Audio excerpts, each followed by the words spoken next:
ሩትዬ ከባሏ ጋር መጣች። በጣም ደስ የሚል ነገር ነው። ዛሬ ማታ በአዲስ ነገር ጠብቁኝ። ዛሬ አዲስ ነገር አለ።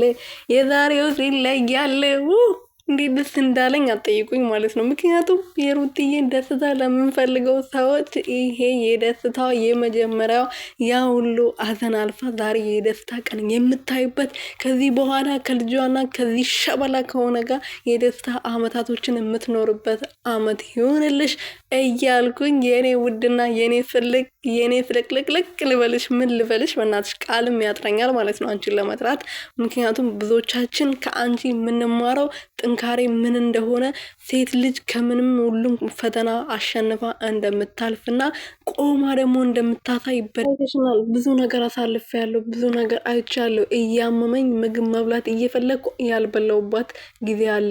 በጣም ብዙ ጊዜ ሕክምና ሳረግ ነበር ያሳለፍኩት። ግን የዛሬ ያ ሁሉ አልፎ ፈጣሪ የተባረከ ልጅ ሰጥቶኝ በዛሬ በሁለት እግሬ ቆሜ ጠንካራ ሆኜ ስላያችሁኝ በጣም ደስ ብሎኛል። ግን እናንተ ደግሞ እኔ መውደቅ የምትፈልጉ እኔ ተሰባብሬ ቤት ውስጥ ቁጭ እንድል የምትፈልጉ ደግሞ እኔ መቼም አላረግም፣ መቼም አላሳካላችሁም። የበለጠ ቆሜ ጠንካራ ሆኜ ለሚወዱኝና ለሚያከብሩኝ ለቤተሰቦቼ ለልጄ አስፈልገዋለሁ። ከዚህ በኋላ ያቺ ሩታ የምታለቅሰዋ የምታነባውን አታዩም ብላለች። እንግዲህ አሜን አሜን ብያለሁ። ያንቺን ሳቅ ብቻ ያሳየን፣ ያንቺን ለቅሶ አያሳየን።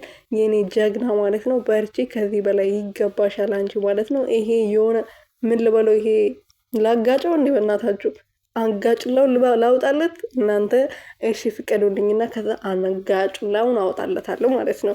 ሩትዬ ግን የኔ ትደቅልቅ ማለት ነው። የኔ ወርቅ አመለጥሽ እንጂ አላመለጠሽም። እንኳን ተገላገልሽ፣ የምር ማለት ነው ተገላገልሽው። እንዴ እንደዚህ አይነት ወንድስ ያውጣል።